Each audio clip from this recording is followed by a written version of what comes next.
From the School of Journalism and Mass Communication at the University of North Carolina at Chapel Hill, this is Carolina Week.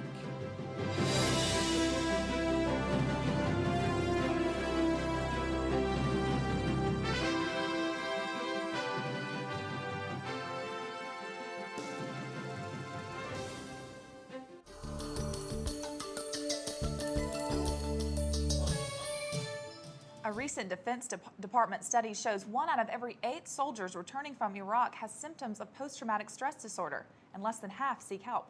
Reporter Armand Tolentino is here to tell us about the latest efforts to help veterans cope.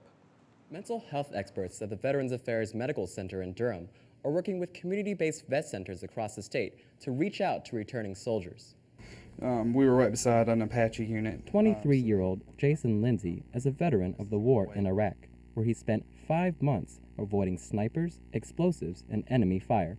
He returned home in August 2003 and began worrying about different things, like work, school, and family. All of those things didn't seem to be very stressful before I went on my deployment. When I got home, it seemed like everything just was very stressful. Last summer, Lindsay began work at the Raleigh Vet Center, where he talks with fellow veterans about everything from readjustment to post-traumatic stress disorder. It's a very difficult situation. It's horrific. Some of the death and destruction is stuff that you'll never forget. Duke psychiatrist Dr. Harold Cutler works at the VA Mental Health Center in Durham, where he treats veterans from throughout the Southeast. When they do have problems that would qualify as official diagnoses, we want to be able to help them identify the warning signs and get help early before those problems take hold and really have a destructive effect on them or their families. To identify post-traumatic stress disorder, mental health workers look for 3 main features. First, traumatic thoughts that won't go away. Second, avoidance that can lead to distancing from others. And third, hyperarousal that shows up as irritability, panic, and explosive outbursts. Cutler says the biggest challenge is getting veterans to seek help.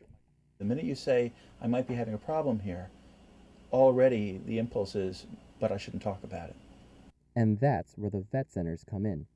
The people that I speak to automatically have that connection to me, say, oh, well, this is a reputable source. He's credible because he's been there and I can trust him. Many soldiers feared seeking treatment would make them appear weak or cause their peers to treat them differently. Lindsay said he hopes his work will help get rid of that stigma. Crystal? I hope so. Armand Tolentino reporting from the studio. Thanks, Armand.